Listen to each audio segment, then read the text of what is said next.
Hello. Hi, everybody. Thank you so much for joining in. Good morning in Singapore and Australia and Asia region. And if you're joining from the US or Canada, good evening. And if you're tuning in from UAE or Europe, it's the middle of the night. Thank you for being here. And I hope you get a good sleep soon.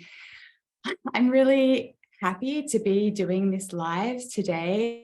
It's been a few months since I've been live online since my book launch a few months ago. And today's topic is all around heal your trauma, change the world. And so I'm going to wait a minute or two to see who else is joining either via Zoom or via LinkedIn Live.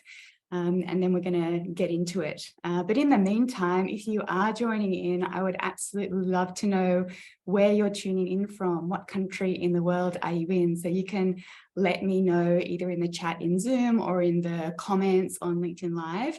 And I'm really grateful to have my beautiful colleague, Marianne, here to sort of help check in and let me know. So yeah, please do let me know where you're joining from. I'm in Singapore right now.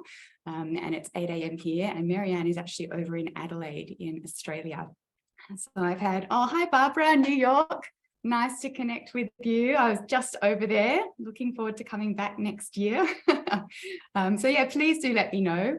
It's been a really amazing week. I've been connecting to people all over the globe, so different parts of the US, Canada, Australia, Germany, China, Thailand. It's been really beautiful talking about these topics to people everywhere, because I think it's something that we all need to be talking about no matter where we are in the world. I'm going to start probably in a minute or so, but if you have questions during this time that we're together live, you can pop them either in the Zoom chat or on the LinkedIn chat, and Marianne will collate them, and I'll try and address as many as I can. I'm not here to talk at you. I'm here to have conversation. So please don't be shy. And yeah, please don't be shy and put all of your questions in the chat and we'll get to them. Now, it's no secret that I believe that when we heal our trauma, we change the world. The social impact that we crave, that we want to see, it really begins here with our own healing, our own self-mastery, and cultivating resources to live, express, and relate in ways that are peaceful, powerful, sustainable, and collaborative. So if we are reactive, or if we are perceiving from the lens of our bias or trauma, or if we're inconsistent and running ourselves into the ground so that we've got nothing to give at all, we're not healing. And in fact, we're taking ourselves further away from the version of ourselves that can be happy here, and the version of ourselves who can contribute to a kinder, more cohesive, congruent, and inclusive world. Millions of us today are still living as trauma decontextualized, as a reaction. And we are playing out paradoxes where we're scrambling to get to safety, belonging, and authenticity. But we're actually taking ourselves and each other further and further away from these things. In order to shift the gross amount of trauma, bias, exclusion, and disrespect in this world, we need to heal. We need to learn how to show up in ways that promote healing for others. As humans, we are the crucible for creation, and our relationships are the remedy to all of it. When we do our own healing, it's really common to be fueled by desire to help others, to create social impact. It's a natural evolution on the healing spectrum. For me, that's what my work is all about. It's really to understand the healing spectrum and find ways that we can actually stop moving through these trauma paradoxes, stop playing them out, and find a way to move through the healing spectrum so we become mindful of our social impact and the incredible power that we have. We're so powerful. It's just that we've simply forgot because our power has been trapped under layers of trauma and oppression. In today's session, I'm going to share a little bit more about the healing spectrum, as well as some key areas for exploration that can actually be reinterpreted at any point on the journey, depending on our capacity and resources at any given time. So our ability to show up and promote change in this world, it's always going to be different depending on our point of departure. So that's changing all of the time. And if you've read my book, Why Am I Like This, you'll recognize some of what I'm sharing here. And if you haven't, I hope that you go out and order a copy very soon. So during the session, I'm going to be pausing for questions, because this, I hope, will be a conversation rather than me speaking at you. This is where collaboration and change begins, when we have these conversations. So if questions or even thoughts come to mind while I'm speaking, please type them in the chat, either on Zoom or on LinkedIn, and my beautiful team member, Marianne, will be collecting them, and I'll pause regularly to see if there are some questions or topics that we can explore together. I've got a few notes prepared of what I'd really like to explore today. And the way I planned for today was by looking at a series of questions that are regularly asked to me by different people. So I wanted to see what it would be like to try and address those questions and have discussion on those questions. So a question that I've been getting asked quite a bit since the launch of my book is, what is healing? What does that even mean? It's become a little bit of a buzzword. You know, we need to really understand it a little bit better. I believe that in its purest form, healing is responsiveness. It's empathy with more data points. It's about maintaining a sense of curiosity, compassion, and accountability. And I think it's really important that we explore these three words in the context of trauma and healing, because we need all three of them to really be existing in a state of healing. So the first is curiosity. The moment we become curious about our experience or about other people's experience, we're able to be responsive. We're able to be agile and evolutionary rather than stuck, fixed, or stagnant. And so when we don't have curiosity, we go into this space of thinking, well, it's just like this. This is how I am. This is how they are. This is the way it is, and we can't change. And a really common experience of those of us that have trauma is this feeling of being trapped or stuck or caged and not able to get out. And so the moment we can become curious and expand our awareness, that all begins to change. And it's a slow process, but that curiosity, that inquiry is really very key. The next part that's really essential to healing is compassion. Another thing that happens when we are experiencing trauma, and or just living in the context of this traumatized world, is that we feel a lot of shame and a lot of judgment. And we give that to ourselves and we give that to each other. And when we have that shaming voice inside of our head saying, that's not good enough, you'll never get better, this is terrible, you're a bad person, why even bother? It's really hard to then access that curiosity or accountability, which is the last one. So I believe one of the fundamental aspects of healing is being able to shift from shame to compassion again and again and again. The reason we are experiencing this distress and dysfunction is because of difficult things that either have happened to us in the past or conditions and dynamics that are present now that are very oppressive or traumatic. And so in order for us to move through that, we do need to keep coming back to compassion. And the last piece or element of healing is accountability. So when we have that feeling of being trapped or disempowered or without agency or choice, it's very hard to create change, and it's very hard to claim accountability. And this is an interesting one. And sometimes when I talk about accountability in the context of trauma healing, it can trigger people because in many cases we have had our power taken away and we're not able to create these really big changes. But what we can do is start to try and take accountability for our curiosity and accountability for our compassion, our self-compassion and our compassion of others. And that's where things begin to change. And so the more we're able to bring these three elements together, the more we're able to access a state of movement and responsiveness, and healing will happen. It is inevitable if we're able to access these three things.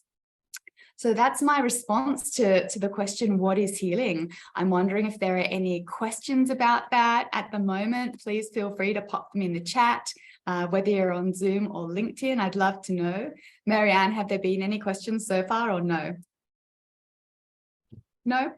All right, please don't be shy. Oh, this is a great question, Barbara. I see it. Can someone ever be fully healed? I get asked this question a lot. Thanks for bringing it here. I don't believe in a healed state. And I think the desire to get to a certain goal or outcome can be one of the blocks that repels us back into that shame cycle. I'm never good enough. I need to keep going and going and healing. And there's this unattainable state that I can't reach. So I don't believe in a healed state. I believe it's completely evolutionary. And to be able to let go of this goal creates a really big shift in our journey. There's an article on my website entitled, Do We Ever Really Heal from Trauma? So maybe, Marianne, you could find that for me and put it in the chat on Zoom and on LinkedIn. I think that as we heal from trauma, there are these markers where we feel a little bit safer, where we're able to look at our own experience and have greater empathy for others, where we're able to discern, and where we're able to have, in the end, more capacity for aliveness and more self-compassion for our imperfection. And I think those are the two main things that I think that we should be, I guess, reaching for is the feeling of being more alive and being able to take in more joy and also more pain. I mean, that's resilience, isn't it? The ability to deal with difficult circumstances and not be crushed by them, to move through them. So if we can have more capacity for aliveness, that's a goal. I hope that answers your question, Barbara. Let me know if there's a follow-up. I'll share a little bit of my personal experience. You know, I used to be deeply traumatized. I've lived through so many awful things and I was such a wreck. And it's, I guess, the level of what I experienced that allows me to work and speak and teach in this area. And people often look at me and they think, oh, wow, you've got it all together now. You're this, you know, shiny, calm person.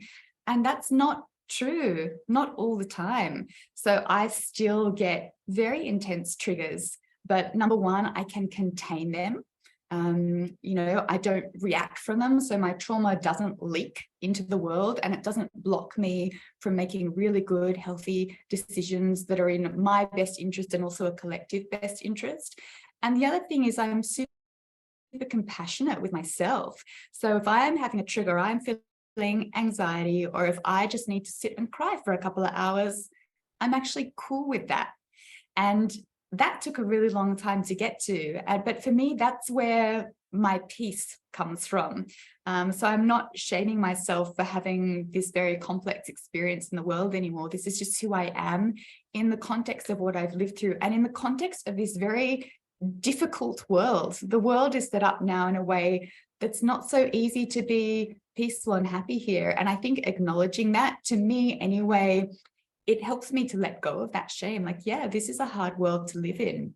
And I think if I didn't have these things, I would probably be given a label of CPTSD, or I may be given a label of being on a spectrum of some kind, of being neurodivergent. But I'm not opting into those. I'm making sense of myself in the context of the past and in the context of the present. So I hope that gives, you know, a bit more of a personal angle to it. And I welcome more questions, Barbara, or anyone else. I see something from you. Maybe you'll address this. When I think of the global work that you do, I feel a little puny in my efforts. I know I'm creating change and bringing capacity for healing in only my children and clients, but I'd love to hear how you think this has global impact. Thanks for that question. And it's nice to see you and your little one again. So cute. Number one, please don't compare. You know, I think that is something we've learned to do in this world. You know, I could compare myself, and I do, to some of the greats, and I think, oh, I'm not doing good enough. I'm not making enough impact. And then I have to check myself and say, well, that's one of the problems when we orient out too much and put our goal out there rather than here. That's when we move towards self-abandonment and skewing our sense of self-worth. So I always, for me, try to come back. How am I living well? How am I loving well? How am I caring for myself, and how am I caring for those around me? And do I have the capacity for more and the desire for more? And I think the answer to those two questions helps to discern where we put our energy. So when I was home with two young kids, I wouldn't have been doing this work. And I'm pretty lucky that there are enough resources in my life right now that I can. And so this is what I choose. So sometimes I question that choice too. So yeah, please bring it back to you. I believe if all each of us do is learn to live within our capacity and to love and relate well to those within our circle, however big or small, we are contributing to a very, very big change for humanity. How does that sit with you? Yeah, I can see you nodding. Thank you. Really appreciating the reminder not to compare. Like, how did I lose that? Thank you. My pleasure. I mean, I go into that trap all the time, particularly on social media, right? Sometimes when I'm on social media, which is a blessing, and it's a great channel for work and for growth, but I go into that space of, oh, look, I'm so tiny compared to everyone else, you know, and what am I doing? And then you go into that imposter syndrome loop, right? And so whenever that happens to me, I just know, oh, it's time to disconnect, and it's time to come back to my heart and my intention and my stability. It's also usually an indication that I've gone beyond my capacity. So if I start to go into that space of comparison, I know, oh, there's too much input from the outside world in this moment, and I need to disconnect. So I've learned to do that again and again. And I think the more we grow and the more we give and the more lives we touch, the more important it is that we keep coming back to that sovereign state, because it's easy then to lose that psychological sovereignty and question everything. I see another question from Indy. So transformational when we channel our shadows rather than run for them. Absolutely. I mean, a lot of trauma work is shadow work, isn't it? It's all of the unconscious coming up. And when we're not able to see that and to check it, that is when we leak into the world, our dysfunction. And the more capacity we have to feel into the unconscious and to feel into those reactive, unhealed parts of us, we can begin to contain them. It doesn't mean they're not there, and it doesn't mean we have to shame them, but we choose not to move from them. So that's how we actually break the cycle of trauma and start showing up in the world in ways that are healing rather than harmful. Have another question. Do you share your evolutional path towards healing in your trauma? Yes, in my book. Absolutely. Thanks for the question, Deborah. So that's what the book is all about. So I would say the book it's a part self-help book, but it's a part autobiography, and it's a part philosophy. So part one of the book shares my premise for what I think is wrong with this world and why I think so many of us are traumatized. And I'll share a little bit more on that later in the session. But through the stages of the book, I share quite a bit about my journey and many of the things that I went through and the learnings that I had, trying to change me so that I could also change my reality. And I'm still going on it. And the last part of the book is called The Laws of Peace and Power. And for me, this is where I arrived. This is my spiritual code for living life here at this time in the modern world, because I think the world is so different now than it was, you know, only a few years ago, but certainly from hundreds of years ago. So I wanted to take time to figure out, well, how do I do it here? How do I show up in ways where I feel a sense of inner peace and relational harmony? And when I don't feel that, which is often, what are the things that I need to do to get back to that again and again? Thank you, Deborah. I'm glad that you love the content and message. Are there any more questions coming in right now, Marianne? Otherwise, I might move on to the next section. Oh, I see another one. From Barbara, in my day-to-day life, my trauma is virtually invisible. It becomes visible in intimate sexual relationships. While I have a lot of knowledge, it seems that the only way to heal in this area is to be in an intimate relationship in which I can carefully manage my boundaries, ensure safety, and stay aware of how I'm feeling and respond accordingly. Does that sound right to you? Thanks for bringing this in and your vulnerability. The reason that our trauma comes up in intimate or close relationships is because A, that is where we begin to feel safe, and B, it triggers all of our attachment.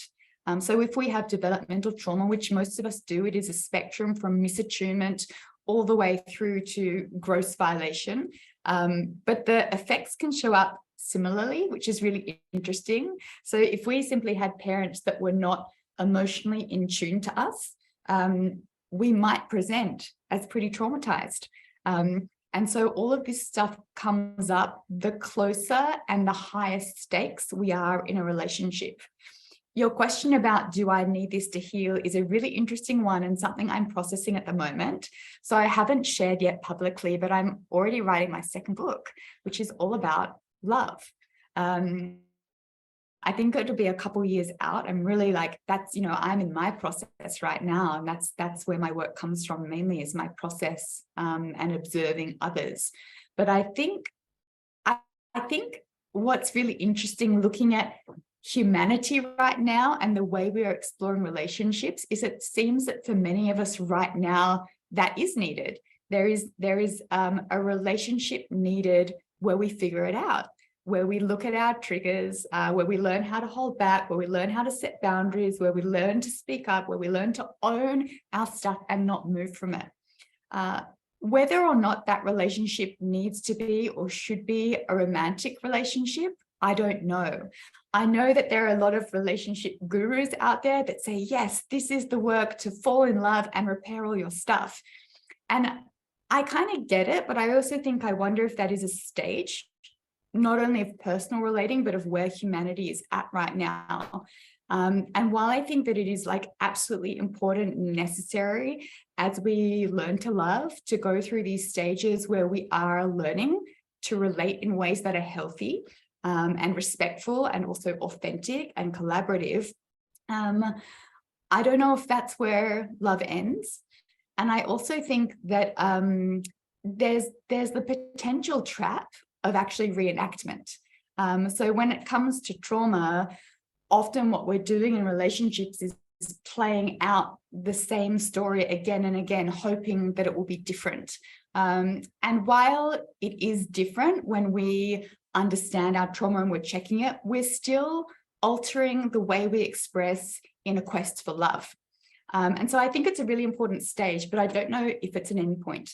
So that's my response. and I welcome any further questions or feedback or criticism or anything at all. I guess for me, I would love to be in a stage where I'm in a relationship where I'm not needing to process all the time, because to me, that takes away from our ability to be completely easeful and joyful and just not be worrying, am I bringing my trauma into the room? Am I going to trigger people? But I just do think it's where we're at as a humanity right now, and that's okay. But I'd love us to look a little further.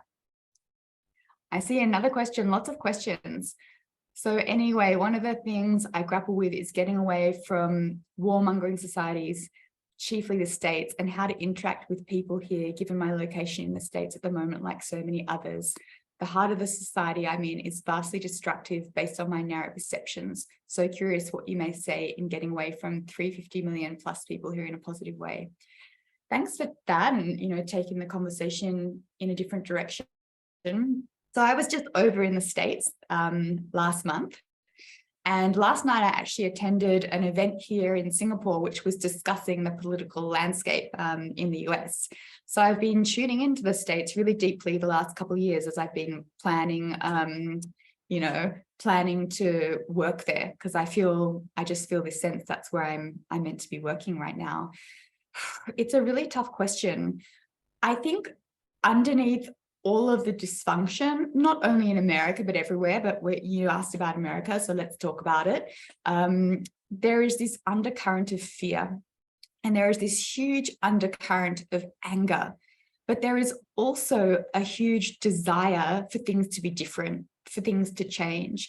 And I think honoring and understanding that that's what's going on, and that a lot of the expression that's going on there is a result of this mixed up tangle of fear and anger and disempowerment.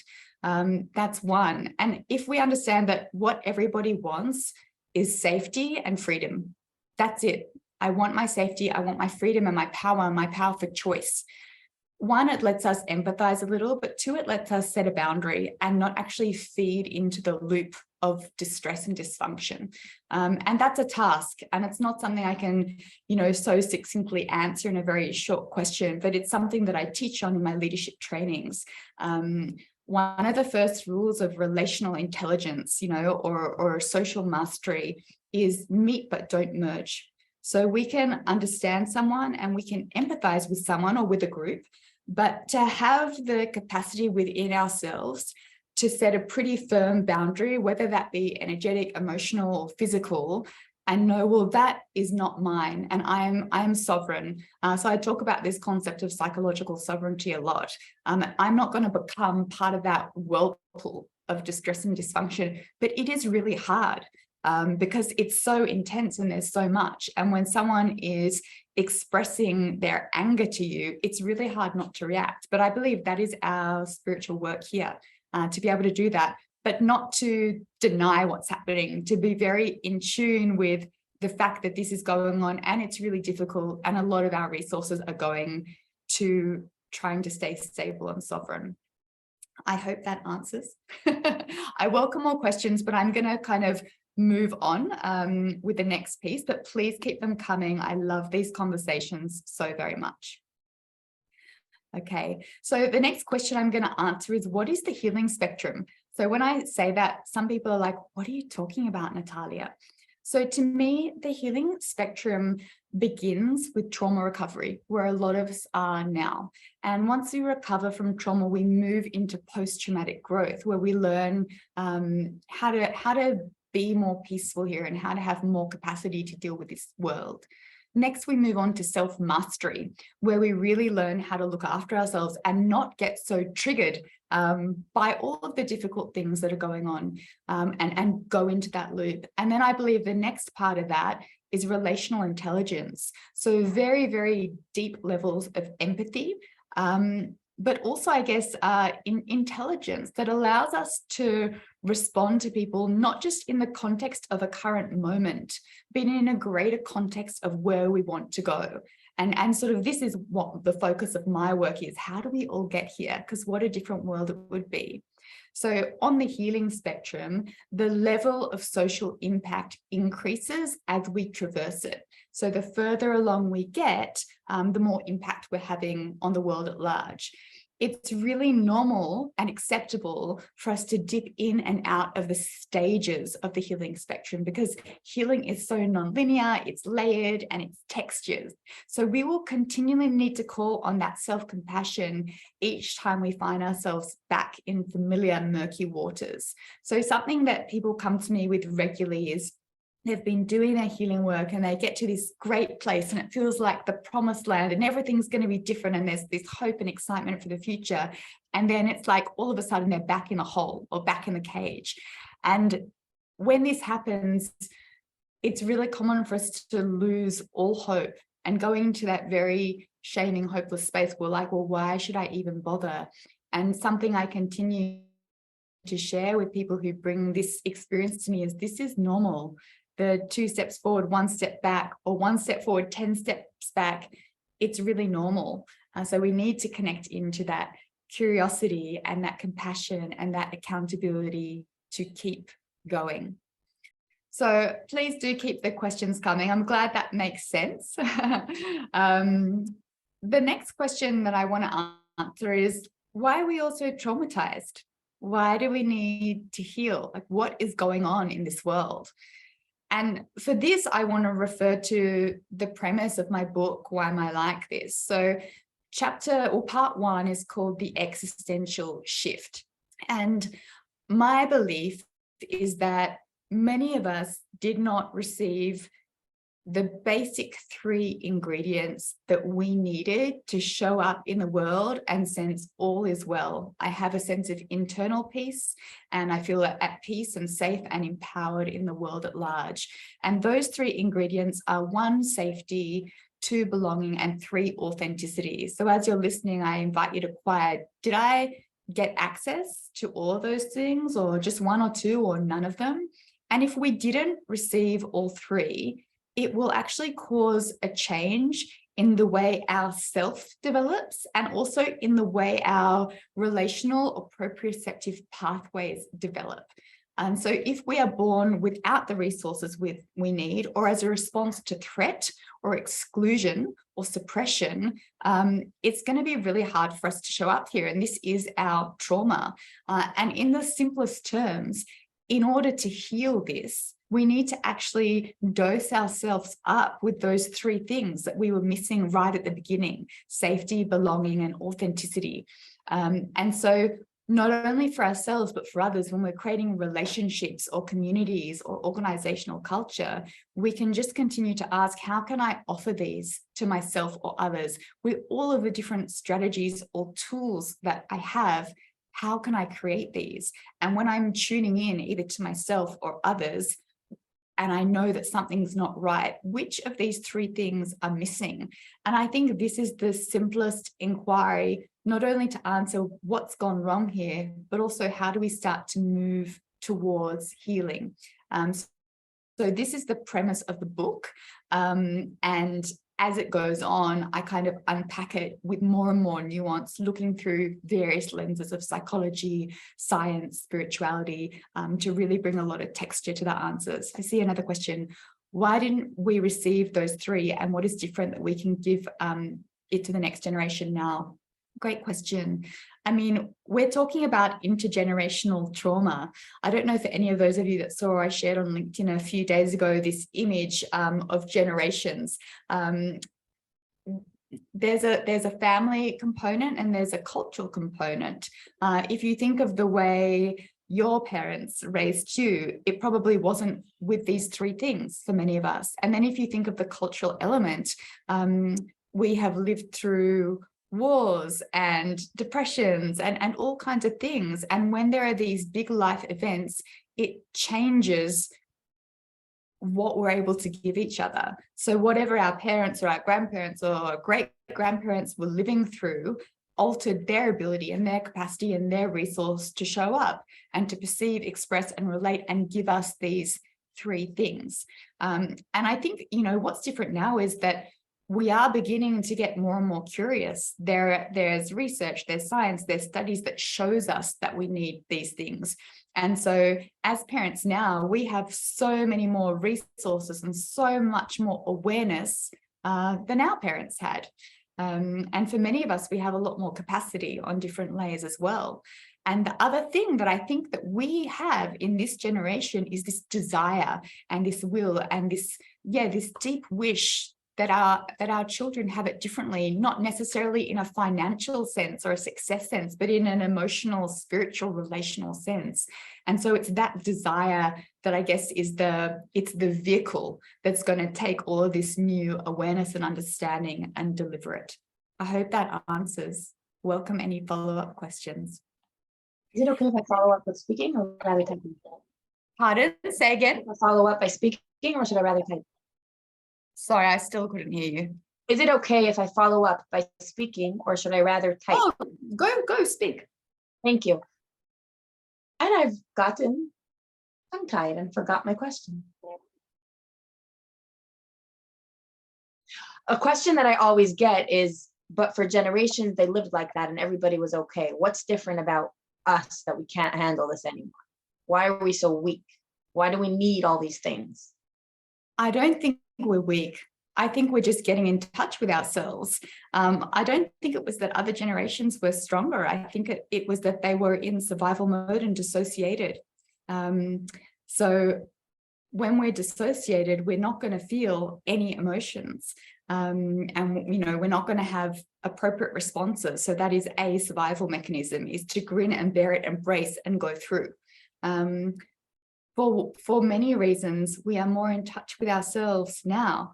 There's been so much more awareness and so many more resources given us to come home to ourselves and begin to feel. And if I just bring it to right now in the world, I think that the pandemic was this collective trauma trigger. So many of our dissociative tools and coping mechanisms were taken away from us. And what happens when we stop using all of these different things to cope and avoid is that we begin to feel. And so for many of us, it's been happening earlier, but during COVID, it's like this mass global trauma trigger where we can no longer run and we can no longer hide. I also want to comment on the impact of time. We are not meant to survive forever. And whether we look at that as in our singular lives or in like a generational sort of timeline, it's not sustainable. We can't survive forever. There is a finite limit. And at some point, there is healing crisis. And there's a innate decision. Do I change this or do I perish?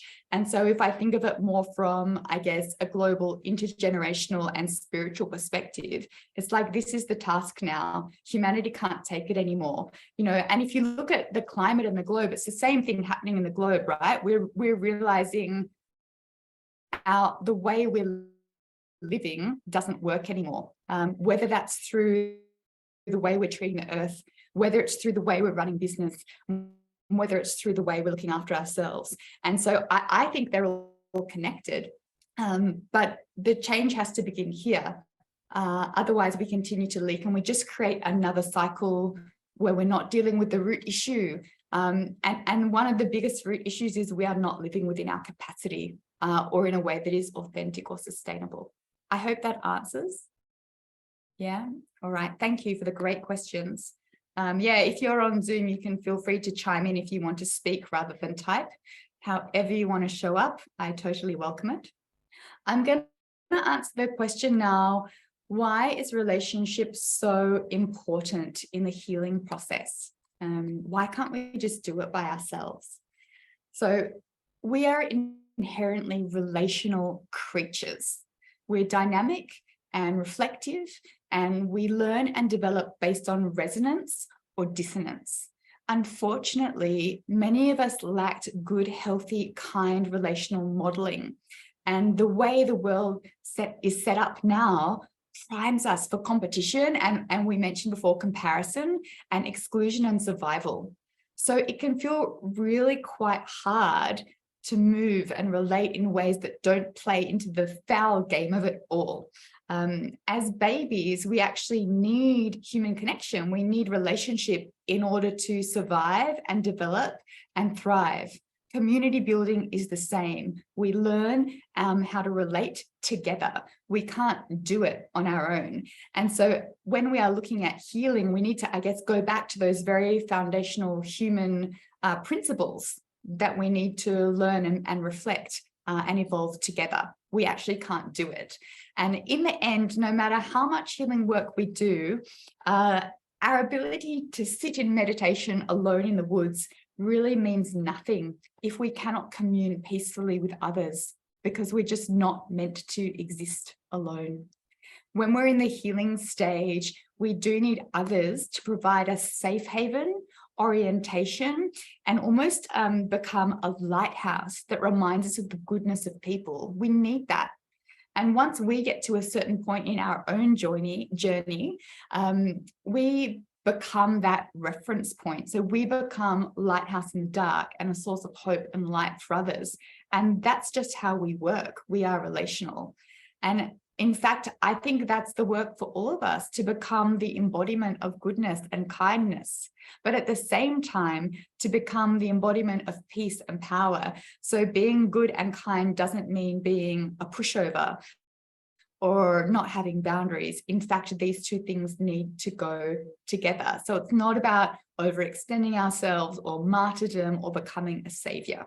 And I think in the end, it's all about learning how to stabilize within our own capacity, claim our sovereignty, and ensure that we encourage the same for everyone in our lives. So it's do as I do, not do as I say. And that's the fundamental essence of embodiment. So let's talk about, where do we begin? So when we're beginning on the healing journey, it can feel a bit confusing and overwhelming, like we don't know where to start. The first thing we can learn to do is to assess our safety levels. And the best way to do this is to learn the basics of the nervous system and start with somatic work, when we can tune into our experiences and also tune into other experiences and assess, well, what's the level of safety? And how can I either relate to myself or relate to others to increase the sense of safety? Because when safety increases, there's more capacity for that curiosity, for that compassion, and for that accountability. So that's number one. The second point of departure is all about learning to spot the signs and symptoms of trauma. So when we are relating or existing or perceiving from trauma, it's like there's a lens over our experience. And some people describe it very beautifully as a veil that kind of separates and detaches and colors things. So we can learn to spot when we have that on or when other people are seeing through that. We can learn to understand the origin of triggers and reactive behaviors, our own and each other's, and we can learn to tune into the energy or the signature of emotions and sensations that are a big part of this. And one of the things we need to do when we spot that trauma is at play in our perception, expression, or relating is to create really firm yet responsive boundaries that say no more leaking this. And when we set the boundary for ourselves, we will actually have to sit with what's beneath and do our processing. And similarly, when we create a compassionate boundary with someone else and don't join the process of dysfunction, they will often end up being able to feel and begin to process as well. And I think it's a bit of an art to learn how to create those compassionate boundaries so that process can be ignited for others. Another big really piece of beginning to heal is working with the concept of personal inclusion. So one of the things that happens when we do experience trauma is that we fragment. And we disconnect from certain parts of ourselves and we end up feeling very incongruent. And the way we show up is often really inconsistent. So one moment we might be love and light and the next moment we might be a rageful monster. And learning to understand that that is all coming from fragmentation and suppressed trauma is really important. And when we become personally inclusive, we move towards self-acceptance, empathy, and compassion. And again, we can click into that curiosity and accountability to begin to change it. And I think the fourth thing as to where do we begin for all of this healing work is to over time look at developing our own spiritual code. How do I want to show up here in ways that work for me and in ways that feel socially responsible? And so for me, mine are what I call the laws of peace and power. And it's the last part of my book. And through all my work, this is how I learned, this is how I want to show up. And I think it's pretty hard in this world, in the state that it is, to have that code. But for me, that's my map. That's my point of reference for how I want to be here, even when it's hard. And I think if we can lead ourselves towards this, we are making an incredible contribution to humanity. And if we can show up in ways that inspire others to choose this path of self-reclamation, our impact increases infinitely. And that brings me to the topic of trauma-informed leadership. This is something I'm really passionate about. You know, I think because we are living in a very traumatized world and there is pretty much trauma everywhere, if we want to lead well and help others to move through this, we need to deeply understand it and we need to relate and lead in ways that acknowledge what is going on, rather than try and build a framework on top of it and still have all of the trauma beneath the surface. It's going to keep leaking out. It's going to find a way to express, because inherently we are all trying to heal in every moment. Underneath all of our dysfunction, that is what we crave and what we need. So there are a lot of different concepts to trauma-informed leadership, but the first is to truly understand safety and to know what that looks like, what it doesn't look like, and how to promote it. The second is to have a really great understanding of what bias and trauma are and the links between them. And to be able to spot not only when it's presenting, but where it's actually coming from. So before, we can't treat a symptom, we have to treat the root, and we have to be able to speak and engage with those unconscious parts of a person, where these behaviors or expressions are deriving from. When we try and solve everything from a very rational left brain place, we're often not going to get anywhere. Another really important piece when it comes to trauma-informed leadership is being able to harness the power of our presence for healing, for social change, and understanding that relationship is the remedy. So we must be working with relational intelligence that understands context of trauma. Another very important piece of trauma-informed leadership is empowering others through repeated invitations of choice and agency. Fundamentally, when we are experiencing unresolved trauma, we feel disempowered, like we don't have any choice, and we're not able to move freely. And so as a leader, every time we invite agency and choice, we are creating a very deep and existential relational repair. And so it repatterns the experience of what it is to be human in the world and what it is to be welcome and free in the world. And these very small engagements can have incredible impact. Another very big piece of trauma-informed leadership is around providing clarity and direction. So good communication, clear boundaries, and setting up strategies and systems in terms of organizational structure that really understand all of these former points. And most importantly, I think we need to be moving from grace and acceptance of the condition of humanity at this time and the context of our very traumatized world.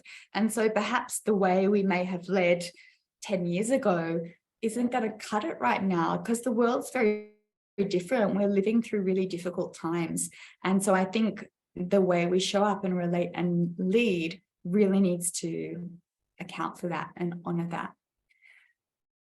So that's what I think about trauma-informed leadership. I welcome if you have any questions or comments. We're moving towards the end of the session, but I do want to share that, you know, all of my work comes back to these questions. How can I help you to heal, to access those three things: the curiosity, the capacity, and the accountability, the compassion?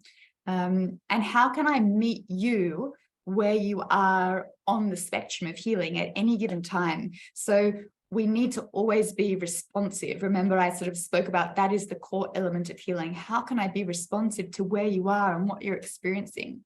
And underneath all of the concepts that we've explored today is perception. Perception is power in purest form. So if we can all learn to perceive and to decode the signs and symptoms of trauma, we will increase our capacity for healing, relational intelligence, and social change. My task is to teach you everything I know about perception, to unlock new processing pathways so that you can perceive, relate, and express in ways that promote all of our healing. To me, this is where we begin, and this is what we're all here for. So I want to take a pause and see if there are any more questions to come through. And Marianne, have there been any that come through on LinkedIn? Not on LinkedIn, but Barbara has a question for you. Okay, I can't see the question. I'm going to speak it. Beautiful. Please speak. So I am so taken with you. So here's what I'm thinking. You know, I'm thinking, okay, you're addressing psycho-emotional, social, global, spiritual, philosophical. I mean, it's all of it, which I love. I'm particularly resonating with the somatic, like I'm living it as we speak. I'm getting it. You know, it's like knowing that there's trauma in my body that needs a unique situation for it to be uncovered, triggered, but it lives in my body, it lives in my unconscious, and I'm playing with that right now. I think what you're doing is so powerful. And I don't know if there are other people doing this kind of work out there, but it kind of feels like cutting edge stuff to me. And I just wanted to say that. Oh, thanks, Barbara. I'm glad it resonates. There's a lot of people doing somatic work, but I think what you're connecting to is my kaleidoscope. That's how it feels to me. Yeah, thank you. I'm glad you see that. I think somatic work is very important because it is living and breathing in our body. It is physiological, but it is also psychological. It is also relational, and it is also existential. And I don't know that the existential piece is spoken about too much. I mean, there are people speaking about it, but yeah, thank you for acknowledging that I bring it all together. Yeah, I think it is cutting edge stuff. It is next level, and it's not for everyone. Some people won't connect to what I'm talking about, and that's cool. But there are those that do and that are ready. And I think there are more and more and more. So I've been speaking and writing and teaching about this for 6 years now. But I used to change the way I spoke because it felt like people couldn't hear, right? And so that's a rule of relational intelligence: meet people where they are, speak in ways that people can actually hear you. And so it's been really interesting for me. It's like the world turned on its head and went inside out, and something about that, there's been this, I guess, awakening and increased ability to start to be curious and to start to be compassionate and to start to be accountable. So I think healing is happening, and now it's about finding really accessible ways to promote that. And so that's really what I want to do. And the somatic piece is so important. Most of us are so disconnected from our bodies, either because we live in a really mind-oriented world, or because there is so much trauma inside us that we are dissociated, and we've had to be dissociated in order to survive and get through. And so when we do somatic work, we do need to go slowly because we have to got the capacity that our body and our vessel says it's safe to be here and to do this. And so the level that we can go will be very different depending on where we are on the spectrum. So I bring somatics into all my work. And I saw there's a question, can I speak about my upcoming training? So I'll do that now. Because both of them bring somatic work. The first thing that I'm really excited about is my leadership work. So my program is called Trauma Informed Human. I've been running it for a few years here in Singapore, and this year I was very blessed to be able to go over to New York and work with a wonderful behavioral healthcare organization and run it there. And I loved doing that in New York, and I'm looking forward to coming back to the States and rolling that out more next year. So far, it's only been closed programs with organizations, but I am excited to share that I'm going to be running my first open program for this training in Dubai in March. I may be working with a partner as well in Canada, but that's not yet confirmed, but March is. And so with this open program, I really am inviting anybody that is interested in working on their own healing with the intention of leading well and leading with this trauma-informed lens. And so I hope that some of you, Barbara, will hop on a plane and come and join me. It's 3 days. It's pretty deep. It's pretty different. So it won't be like any leadership training you've done before. We get in our bodies. We learn to connect with our nervous system. We learn how to converse with our own unconscious and our bodies. We learn how to develop empathy and intuition with boundaries. And we also explore trauma decontextualized and how those emotions show up inside us and how they leak, what happens. We look at archetypes and we also explore the fundamental experience of fragmentation and triggers and how to create containment. And through all of that, every day we learn a relational law, which is understanding whatever we're talking about. How does that deepen the way that I show up with relationship as the remedy? So it's not about frameworks, it's about relational intelligence and these laws. So the deeper we understand human experience and cultural and collective experience and the trauma that is the undercurrent of so much dysfunction, we can actually learn through our stability, our presence, and our intention to relate in ways that heal rather than harm. So I love this program. And I'm also exploring right now a licensing model so that people who really come and connect with it and resonate with it can go out and teach it.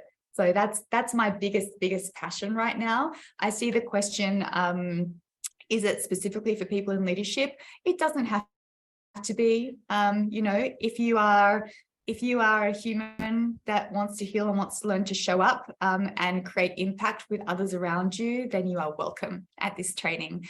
When I ran it most recently in New York, we had people from all different departments. And what was so cool, I love how every group is different because it's like we're creating a little mini world.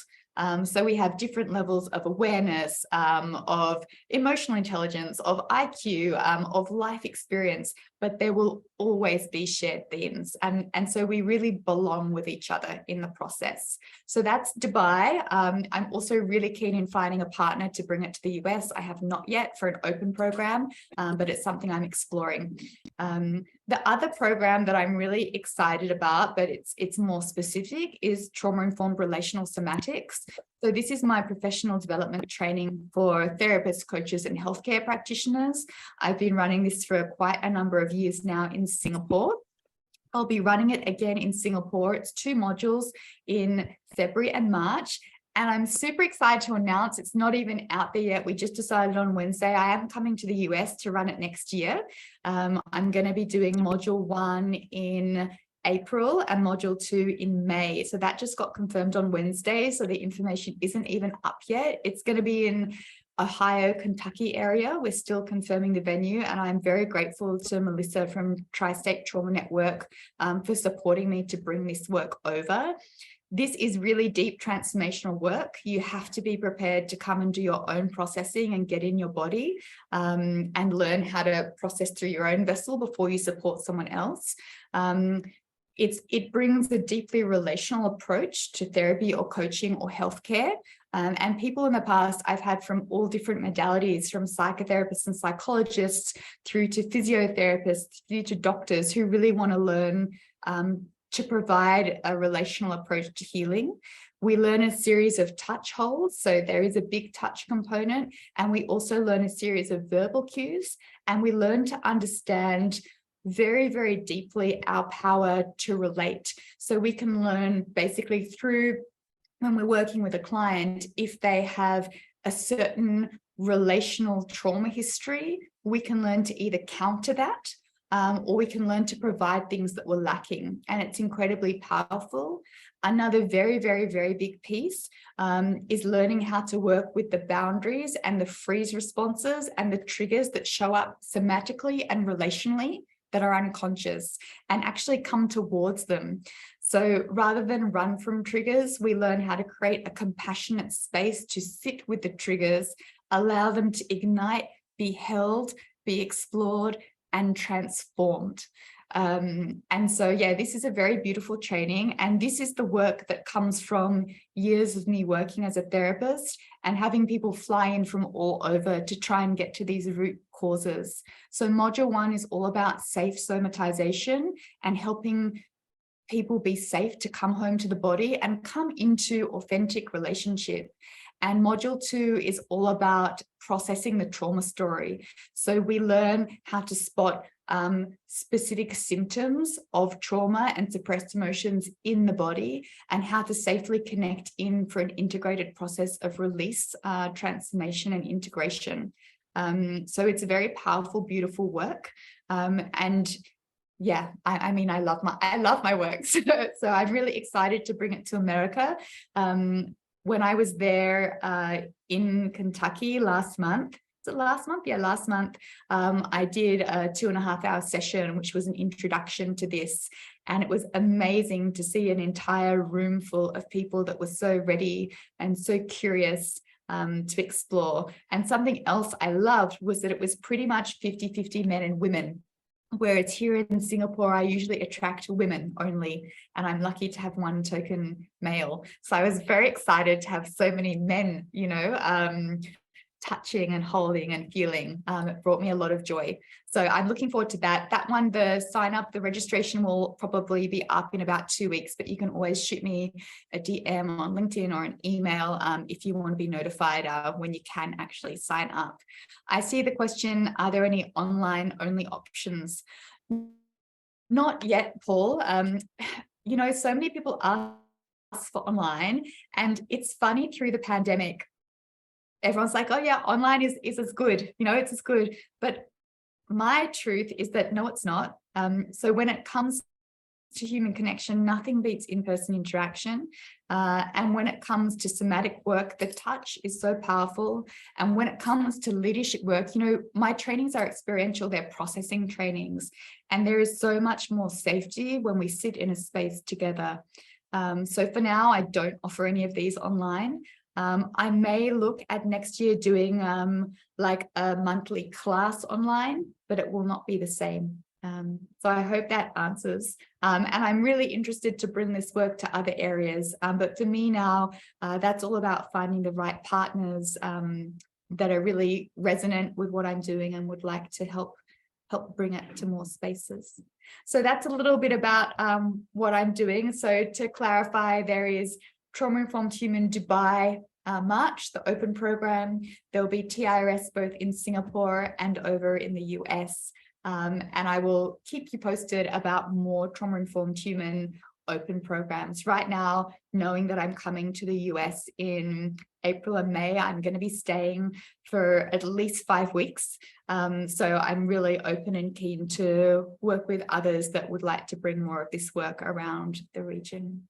So that's it from me. I want to just take a moment to see if there are any other questions before we wrap up in a few minutes. And if there's not, thank you to those of you who've showed up and engaged and are curious and ask questions. I'm really grateful because I think it's through this relating and this conversation that we all learn and that we all continue to forge a path for our healing and to create something different here. Yeah. Any more questions? No? All right. Well, thank you so much. Thank you. Thank you. Thank you. My pleasure. Thanks for showing up. I think Marianne's going to share in the chat now some links to the programs that I mentioned and also to my website and my resources. There are some discount codes. So there's early bird codes for both of these trainings. We will make an early bird one for US TRS2. That'll be up in a couple of weeks. We're just organizing it all now. So thank you so much for showing up. And I really welcome continued questions. If you're watching on LinkedIn, you're welcome to put questions or comments there too. I will respond. And if there are other topics you would love to hear me talk about, please let me know. I always welcome the feedback, and I'll hopefully plan another live in January. All right. Thank you so much, everyone. I'm going to log off and head out into the sunshine. Okay. See you later. Bye.